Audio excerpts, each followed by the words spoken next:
and with the internet, and with, I think, pulling people, interesting people into it, it's exploding. And I think, like any almost the Cambrian explosion, any evolutionary epoch, which you suddenly get massive development, there's a huge number of interesting things going on, not all of which will survive, but all of which are interesting, more interesting, frankly, than the last sort of 15 years put together. And that's exciting. So I mean, that excites me.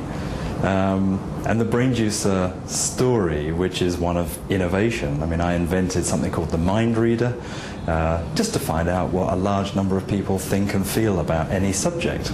Seemed obvious to me. It uses a genetic algorithm to basically produce a learning machine.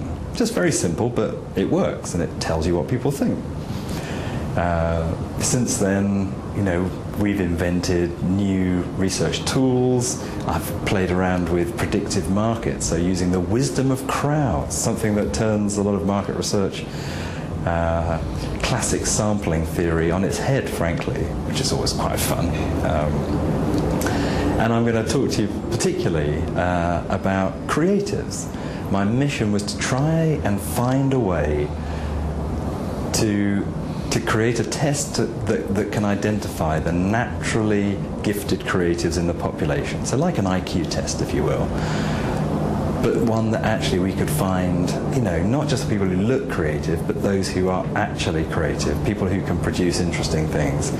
And it became a labor of love. I mean, it took a long time to crack, but I think we've done it, and it's no doubt can be improved. But it means that you can now have an army of creatives at the end of an internet connection, working on your project, on your brand, on your idea.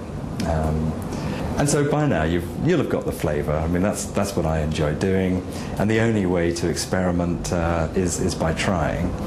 And so when Yaroslav, asked me if I'd do the presentation for London in Prague, it was like fantastic, and I'm really looking forward to it. I've seen the other speakers; they're much better than me, so I'll be listening into them to learn, hopefully as much as you will, and it should be a fun day. Looking forward to it.